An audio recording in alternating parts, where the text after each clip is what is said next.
Olá, meu nome é Washington Rodrigues, o Apolinho.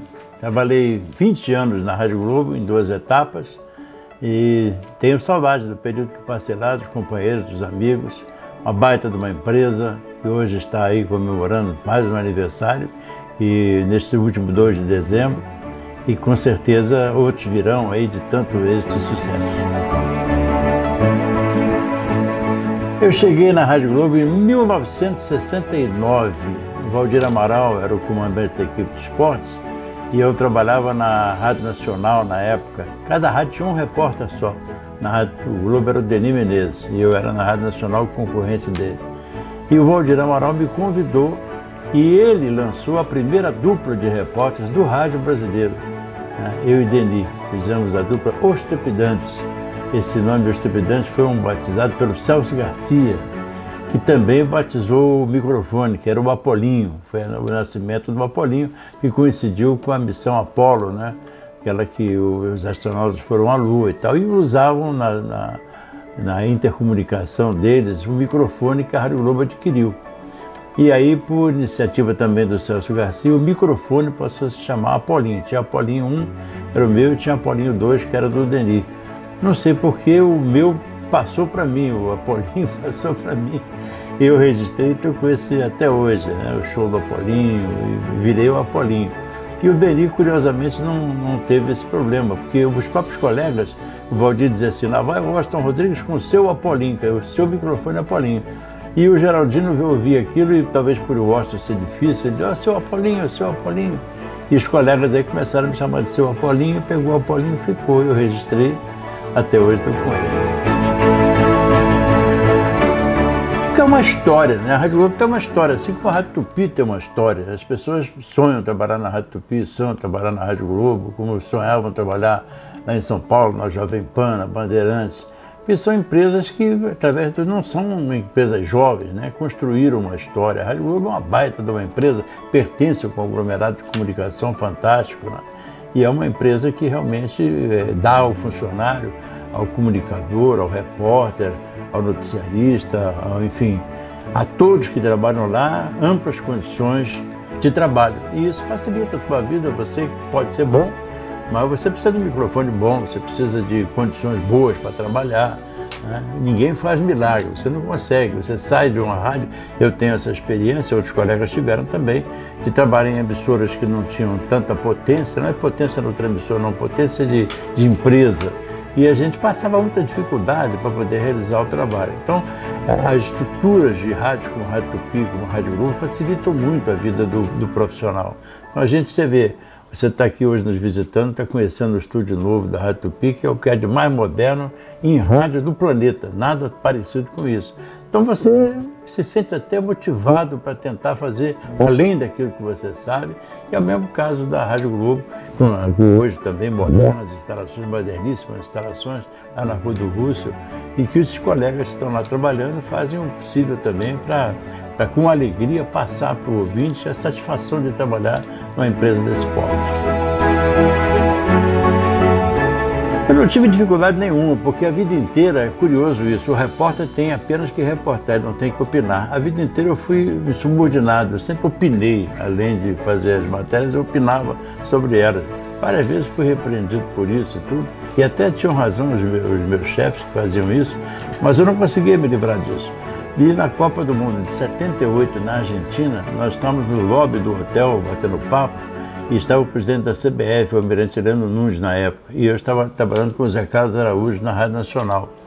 E o almirante virou-se para o Zé Carlos e disse, pô, Zé Carlos, eu achava que o Washington deveria ser comentarista, porque ele tem uma facilidade muito grande de abordar os temas que ele mesmo cria lá, as reportagens que ele faz, ele em cima ele opina, e é agradável de ouvir. Começou a encher minha bola. E o Zé Carlos já tinha pensado nisso. Só que o Zé Carlos tinha acenado com a possibilidade de eu ser segundo comentarista. Aí eu disse para o Zé Carlos o seguinte, eu não conheço nenhum segundo no rádio que tenha virado primeiro, nem ele. O Zé Carlos virou de quinto para primeiro, ele nunca foi segundo. Então, segundo morre segundo. Eu não quero ser segundo, eu quero ser primeiro. O dia que eu puder ser primeiro, tudo bem. Enquanto isso, eu continuo como repórter, porque eu sou primeiro, né? Tenho um bom salário, eu estava na Copa do Mundo, fui com o Flamengo para o Japão, sempre como o primeiro aliás, quando eu fui para o Flamengo, eu já era comentarista. As Copas do Mundo, tudo que eu já vinha fazendo, com muito êxito, era como repórter. Então, para deixar de ser primeiro repórter, só para ser primeiro comentarista. Então, não aceitei o primeiro convite do Zé Carlos, que foi feito nessa ocasião da Copa de 78. Posteriormente, em 1980, o Zé Carlos voltou a tentar me convencer e nesse dia ele me ofereceu ser o primeiro comentarista ao lado do Luiz Mendes, que era o comentarista titular da nossa equipe. E o Luiz Mendes, carinhosamente, também deu força nisso. E um projeto que não deu certo porque o tempo de intervalo é muito curto para dois comentaristas, né? Você vê que a própria televisão tem dois comentaristas e ninguém fala, porque não há tempo para isso, é muito curto. Você tem os comerciais, você tem a entrevista de campo. Então, os 15 minutos para o comentarista são reduzidos a 6, 7 minutos. A dois comentaristas, praticamente você passa o gol, acabou, ninguém mais fala. E não deu certo por isso. E posteriormente, então, eu passei a ser o primeiro comentarista da rádio, saí da Rádio Nacional para ir para a Rádio Globo como primeiro comentarista. E aí minha carreira decolou exatamente na Rádio Globo como primeiro comentarista. A segunda volta aconteceu em 1984. Na verdade, o Paulo César Ferreira, que era o superintendente da Rádio Globo, ele concluiu que a nossa audiência na Rádio Nacional era maior do que a audiência da Rádio Globo, levando em conta que a Rádio Globo tem uma audiência cativa, ela sai sempre de um meio, né? Se você vai, pra você ter uma ideia, se você vai chegar a 30, ela já tem 20, então você só tem que carimbar 10. E para eu chegar a 20, eu saía do zero na Rádio Nacional, eu tinha que chegar a 20. Então, na verdade, eu ganhava de 20 a 10, porque eu fazia 20, eu não, a Rádio Nacional fazia 20, e a Rádio Globo fazia 10, só para você entender qual foi o cálculo que ele fez. Então ele concluiu que a nossa audiência a algum momento ia bater a audiência da Rádio Globo. E aí em setembro de 83 ele me convidou para voltar para a Rádio Globo para trabalhar com Jorge Cury. E eu aceitei. Ele tinha pedido que isso fosse mantido em segredo total, ninguém poderia saber disso. Mas ele me obrigou a assinar o contrato em setembro para trabalhar em janeiro com o Jorge Cury. Quando foi no fim do ano, houve lá um problema do Jorge Cury com ele, com o Paulo César Ferreira, e o Jorge acabou saindo da Rádio Globo. Então eu não fui para a Rádio Globo para trabalhar com outra pessoa que não fosse com o Jorge Cury. Isso aí precisa ficar bem claro, que conta uma história diferente, que o Zé Carlos derrubou, não foi nada disso. Com a saída do Jorge Cury, aí eles foram atrás do Zé Carlos e me pediram, inclusive, para interferir, o Zé Carlos aceitar, e o Zé Carlos aceitou. E a nossa estreia foi antecipada, eu ia trabalhar em janeiro, acabou que eu trabalhei no final de novembro, princípio de dezembro, estreamos já no final do campeonato daquele ano e trabalhamos juntos pela primeira vez na Rádio Globo no final do ano de 83 e início de 84. E a partir dali, então, fizemos novamente a dupla já na Rádio Globo. Eu não sou menos indicado para dizer isso, porque eu sou apaixonado pelo Zé, que é meu compadre e tal. E eu tenho uma afinidade muito grande com ele. Várias vezes tentei que ele viesse trabalhar conosco aqui na Rádio Tupi, o J. Santiago sabe disso. Aí eu voltei primeiro para a Rádio Globo, né? Fui contratado primeiro, voltamos juntos praticamente. Eu voltei, pouco depois ele voltou, mas eu fui contratado bem antes dele, ele voltou no final. Então começamos essa parceria que foi novamente sucesso absoluto. A audiência da Rádio Globo, a partir da nossa volta, ela se multiplicou de tal forma que foi um dos maiores índices que o rádio teve e no Brasil inteiro. Se você procurar aquela época e ver o que deu o Ibope na nossa volta para a Rádio Globo, foi um negócio fantástico, um negócio extraordinário, dava, sei lá, 10, 15 vezes a audiência da Rádio Tupi, que era segundo lugar. E com isso nós nos mantivemos assim durante muito tempo, mudamos a equipe praticamente toda, lançamos muita gente nova, né? Heraldo, Elcio, Venâncio e vários outros que vieram conosco. E montamos uma equipe jovem, muito forte, e foi um sucesso. O período nosso na Rádio Globo foi simplesmente fantástico. O primeiro dia que eu entrei, a primeira vez, depois o dia que eu entrei a segunda vez. Foram dois momentos incríveis, porque realmente era um desafio, né? E também era uma espécie de prêmio. Né? Primeiro porque na primeira vez foi uma surpresa, porque a Rádio Globo tinha uma equipe líder, ganhador e tudo mais. Eu não imaginava, estava bem na Rádio Nacional também, mas na Rádio Globo era líder. Nossa equipe na Rádio Globo, na Rádio Nacional, era o João Saldanha, o Cury, o João Saldanha e eu no campo, né? E aí fui para a Rádio Globo para fazer essa dupla com o Denir, uma coisa nova, a gente criou, enfim, não tinha nada para que a gente tentasse ver como é que era antes, né? Foi uma novidade total. Criamos o Papo dos Trepidantes, várias programações que bombaram. Maracanã você se ouvia, né? Você estava no campo fazendo um curso, um bate-papo, e a gente ouvia a bancada toda ligada, todo mundo ia com um radinho de pilha, e você não falava com 10 mil, 15 mil pessoas, eram 100 mil, 150 mil pessoas no estádio. Então foi realmente uma época fantástica. Olha, o que eu considero um marco não é que seja tristeza. Eu vi com certo, não vou dizer tristeza, mas até com surpresa, a saída do Mário Luiz. Quando o Mário Luiz saiu, o Mário Luiz foi o diretor artístico que eu conheci, de uma competência fora do comum. O Mário Luiz, tudo que ele botava a mão dava certo. E ele preparou, em cima do tripé, um esquema que veio bombando o tempo todo, a liderança. Você tem uma ideia, todos os programas da rádio na minha época eram líderes de audiência, todos. E ninguém via o resultado do Ibope, porque já sabia que ia ser ganhador. Só você era chamado para ver o resultado do Ibope se perdisse.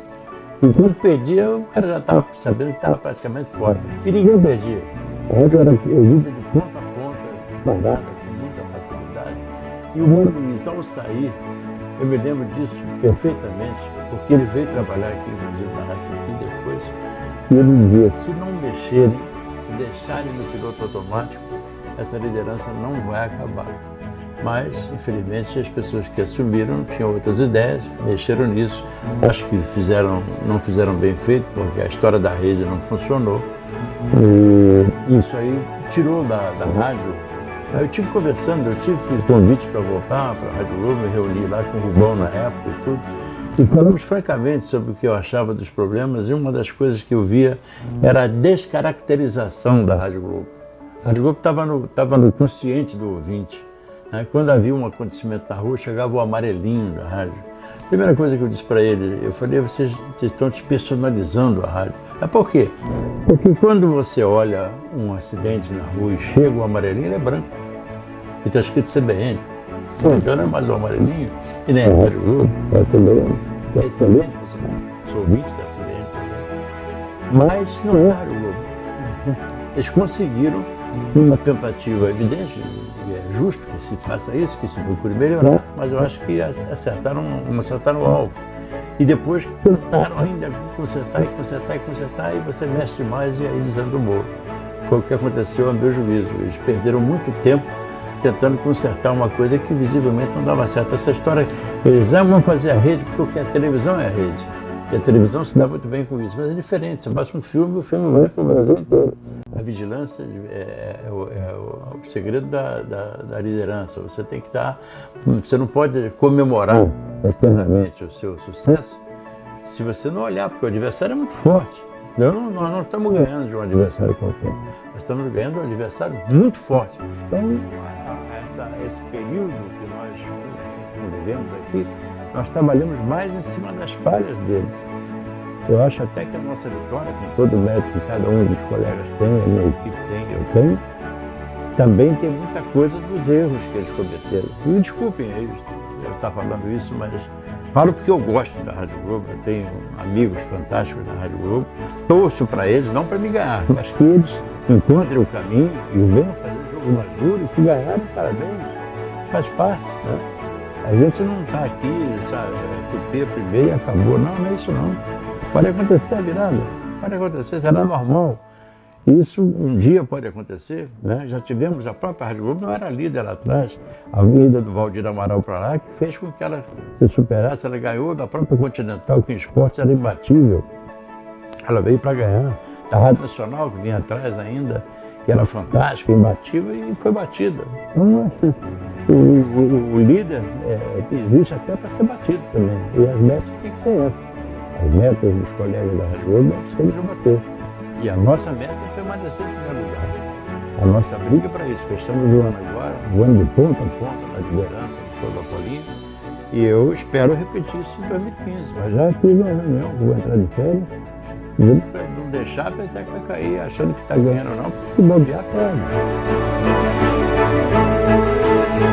Não tenha dúvida, isso aí foi inclusive tema aqui na nossa. Nós temos uma reunião mensal, onde a gente discute os resultados de todos os programas, junto à direção da rádio. Essa reunião é feita mensalmente, após o resultado da pesquisa. E isso tem sido dito, porque eles realmente tiveram pouca sorte na escolha do primeiro canal. Ali era praticamente fora do campo, né? Atrás da baliza, lá longe, né?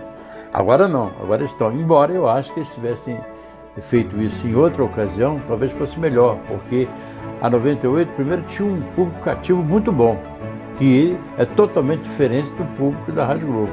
Então, esse público foi perdido no espaço, sem saber para onde ir, né? E o público da Rádio Globo ainda não descobriu isso, porque a época não é boa para mudança. Essa época de fim de ano não é uma época boa para fazer mudanças em rádio. Você tem que esperar passar, vem Natal, vem Ano Novo, vem Carnaval. A partir dali é que o ano começa. Tanto que você vai ver a TV Globo, que é o maior exemplo de competência que nós temos aí em comunicação. A TV Globo começa a programação dela depois de tudo isso, em maio, lá que ela começa. Você vê que ela tem tanta força que ela adequa o calendário esportivo ao calendário dela, né? O Campeonato Brasileiro começa em maio. Tudo isso ela faz com muita competência. Por quê? Porque quando começa o ano letivo, vamos chamar assim para nós, ele começa em maio. Então você mudar agora, não achei que tenha sido uma estratégia inteligente. Eu acho que até talvez por não ter outra saída para eles, de um programa que parece lá com o canal anterior que tinha que devolver, tudo bem. Mas taticamente, eu acho que não foi uma ideia genial você mudar no fim do ano, porque agora tem um período em que as pessoas saem de férias, outras pessoas chegam no Rio de férias, e o próprio clima, o verão, o horário de verão, as férias, período festivo, faz com que as pessoas criem outras maneiras de se divertir, e o rádio não fica sendo, tanto que a audiência do meio rádio cai nesse período, e cai bastante. Então eu achei que não foi uma ideia, se foi essa a ideia não foi brilhante, mas eu tenho a impressão que eles fizeram isso premidos pela circunstância, né? E aí não tem outra saída.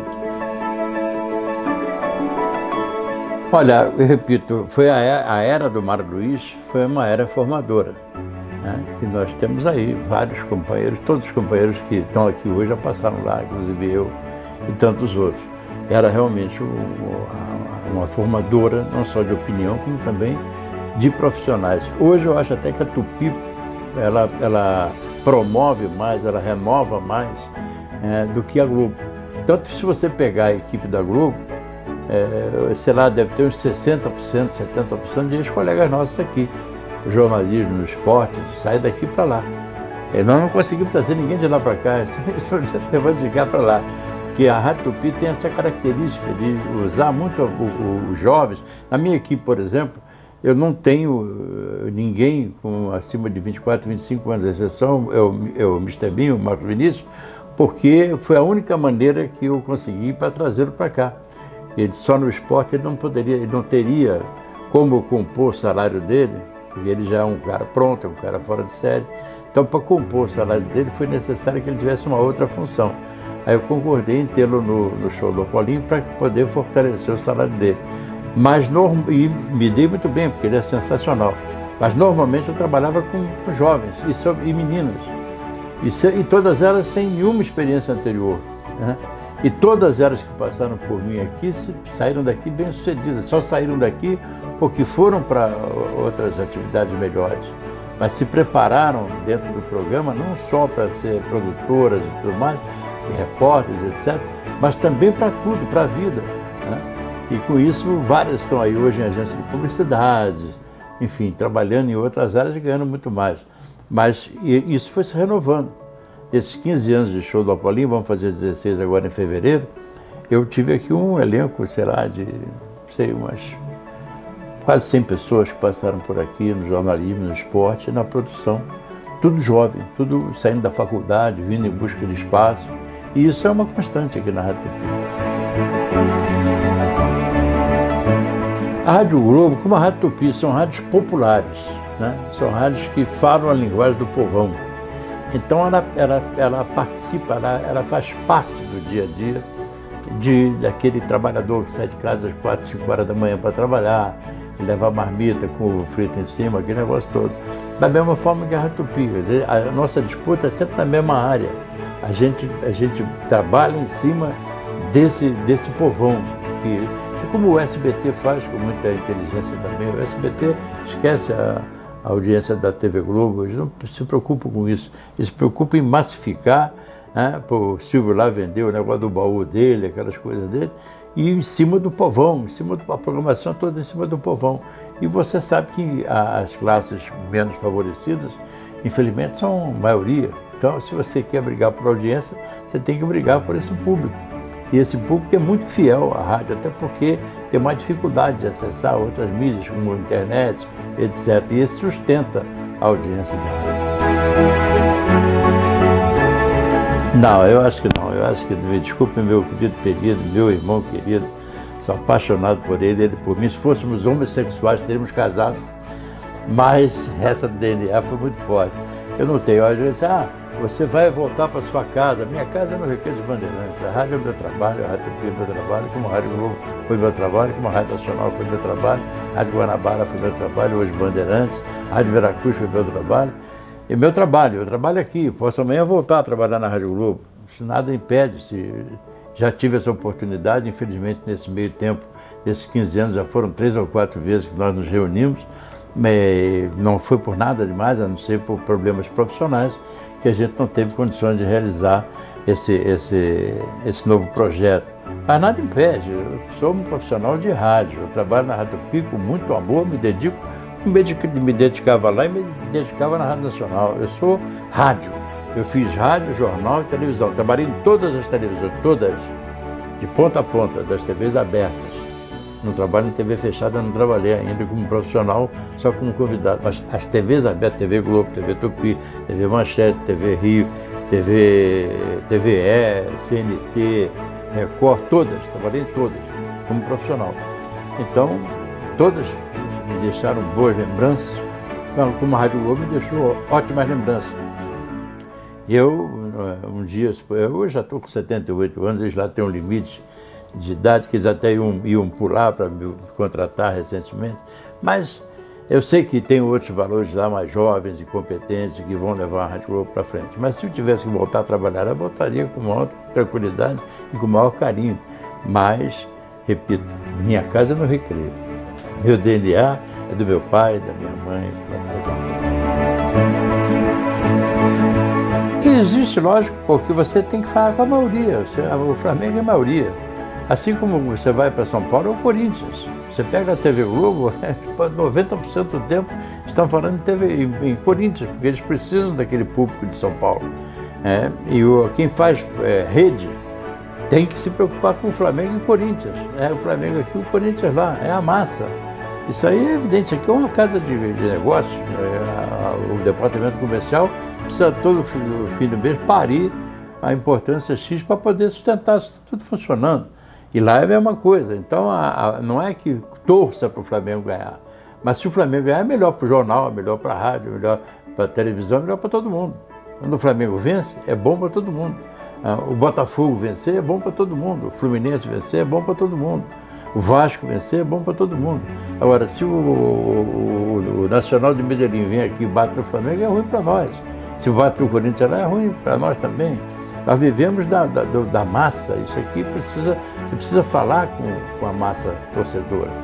E o Flamengo é maioria, então você tem que priorizar a maioria, isso faz parte do negócio. A minha Copa foi na Globo, evidente que foi a minha primeira Copa, a Copa de 70, e o Brasil foi campeão. Você consegue aliar a emoção do povo popular com a sua emoção no seu trabalho, quer dizer, o meu trabalho foi muito mais visto, muito mais acompanhado, porque o Brasil colaborou com isso ganhando. E a emoção do povo fazia com que ele consumisse mais o meio rádio. Então nós tivemos um trabalho na Copa de 70 fantástico, depois tivemos um outro trabalho excelente na Copa de 86, aí o Brasil não foi tão bem, mas a Rádio Globo fez um trabalho sem precedentes na história, que até hoje não foi ainda realizado por ninguém. Graças ao Paulo César Ferreira, que é um idealista do rádio, tem uma visão além do seu tempo. Ele chegou lá, ele contratou uma emissora de rádio, tirou todos os colegas que estavam trabalhando nessa emissora, alugou a emissora, tirou todo mundo de lá, nos colocou lá dentro, só que ele tirou 100 pessoas e botou 12 para trabalhar, arrancou o nosso couro. Mas a gente a Rádio Globo passou a transmitir para o México, em português. E isso todo mundo achou um escândalo na época e foi um resultado fantástico, porque o torcedor brasileiro ia para o campo com rádio de pilha e ouvia a transmissão lá no México como se estivesse aqui. E os mexicanos, surpreendentemente, gostaram tanto que essa emissora, terminada a Copa do Mundo, estava em primeiro lugar. Porque foi uma coisa tão nova, tão diferente. Eu fazia um programa à tarde, que eu fazia a cobertura do esporte de manhã e na hora almoçava e depois fazia um programa que ia de 1 às 4 da tarde.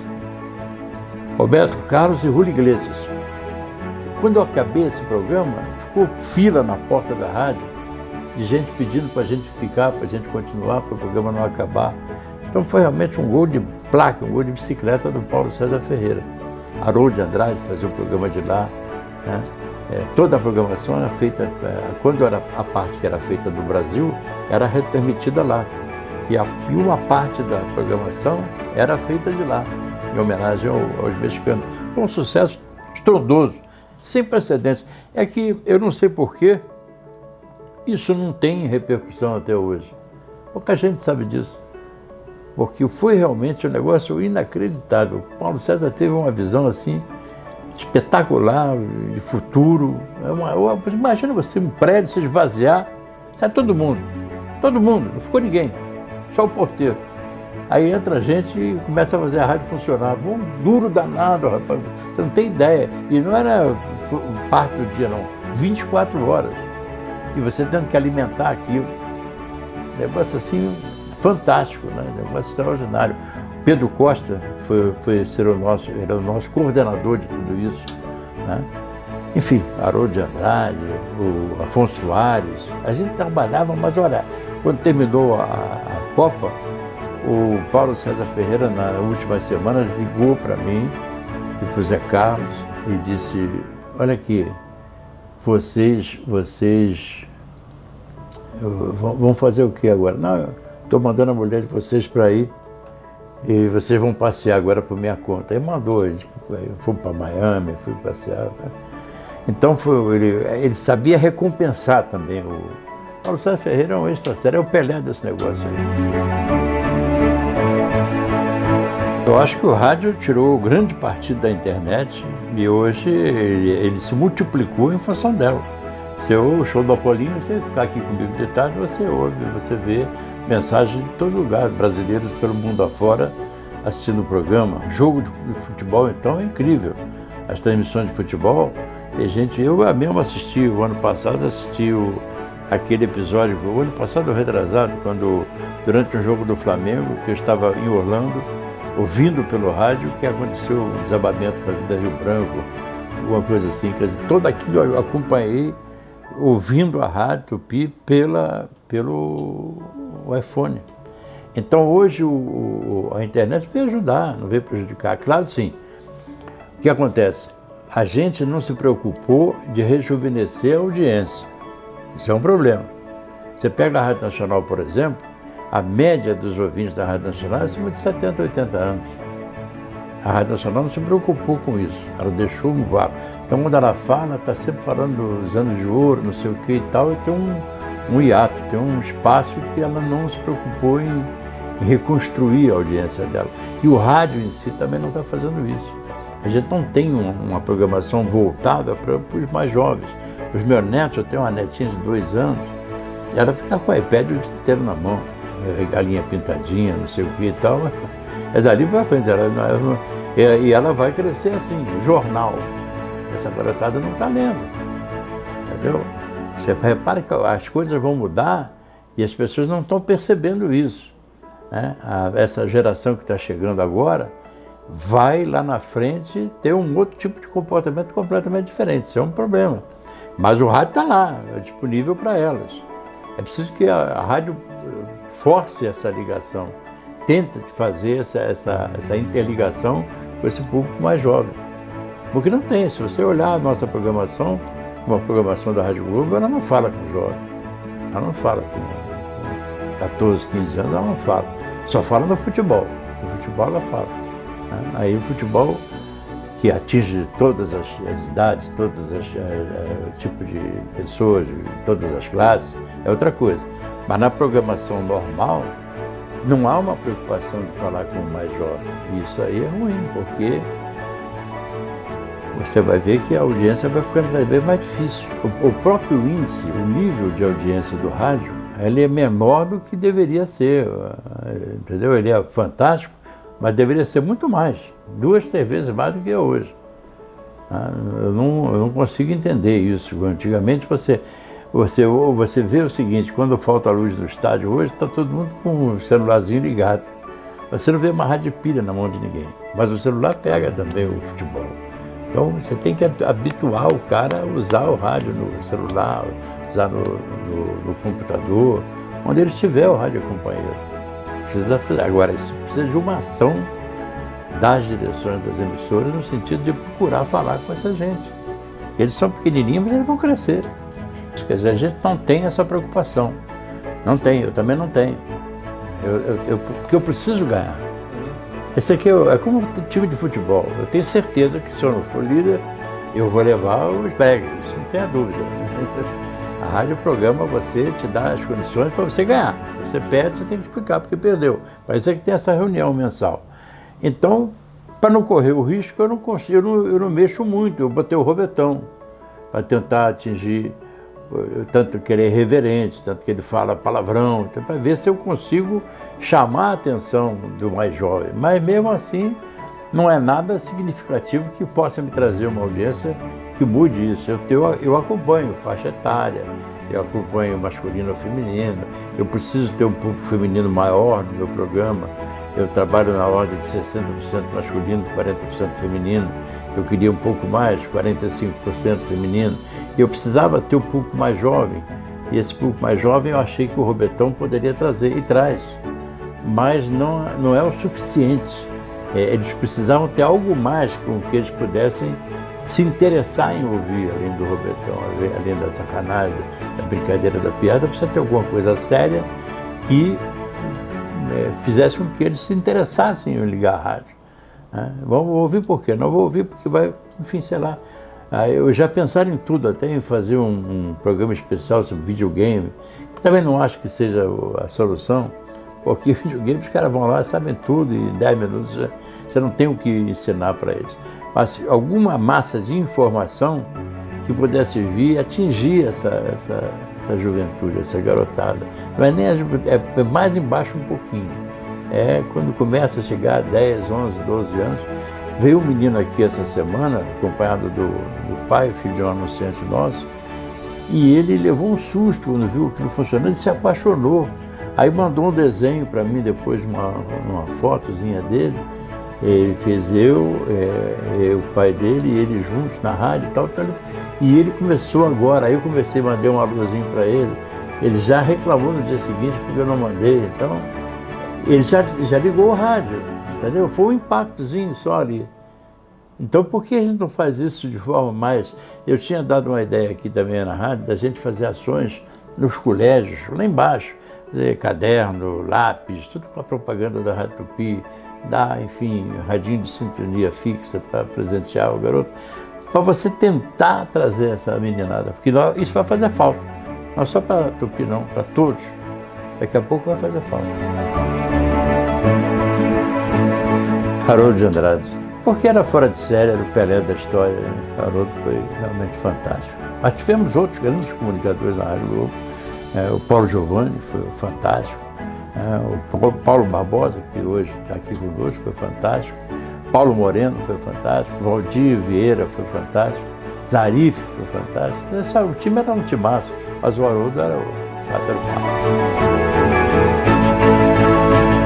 Depois de 20 anos, a Rádio Globo faz parte da minha história de verdade. Rádio Globo!